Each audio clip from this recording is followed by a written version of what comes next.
যে হিন্দুত্ব, যে রাম মন্দির নিয়ে এত লড়াইয়ের পর, কোর্ট অর্ডারের পর, 2020 সালে ট্রাস্ট বোর্ড গঠনের পর রাম মন্দির অযোধ্যায় যেটা তৈরি হলো, সেখানে বিশাল বড় দুর্নীতি, 3,500 কোটি টাকা অনুদানের টাকার নয়ছয় করার অভিযোগ। 8 জন গ্রেপ্তার হয়েছে।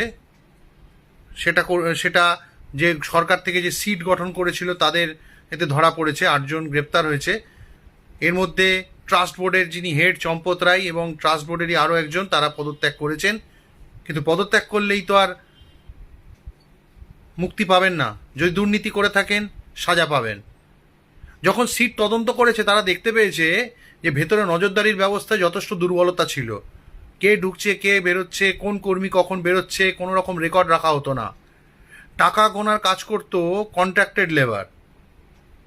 সেখানে ওখান থেকে যখন টাকাগুলো যখন ব্যাংকের দিকে যেত, সেইখানেই মাঝখান থেকে টাকা গায়েব হয়ে যেত। যে 8 জন গ্রেপ্তার হয়েছে তার মধ্যে 6 জন হচ্ছেন ওই টাকা যারা গুনতেন সেরকম কর্মী। এটা তো ছোটোখাটো বোড়ে। আসল এখানে কোনো রাজনীতির কোনো বড় মাথা না থাকলে কখনোই এত বড় একটা দুর্নীতি সংগঠিত হতে পারতো না। সুতরাং আমাদের হিন্দুদের যে এতটা একটা ধার্মিক একটা জায়গা অযোধ্যা রাম মন্দির, সেখানে এই যে মানুষের শুধু যে 3,500 কোটি টাকা শুধু নয়, এছাড়াও প্রচুর সোনা রূপো গয়না, এমনকি প্রচুর লোক সোনা রূপোর ইট এসবও দিয়েছিল মন্দির তৈরি করার জন্য। এই দুর্নীতি ভগবান শ্রীরাম কখনোই ক্ষমা করবেন না। যারা করেছেন তাদের প্রকৃত শাস্তি চাই, সে যেই হোক। সেটা কোনো বড় নেতা মন্ত্রী হলো, তার শাস্তি চাই।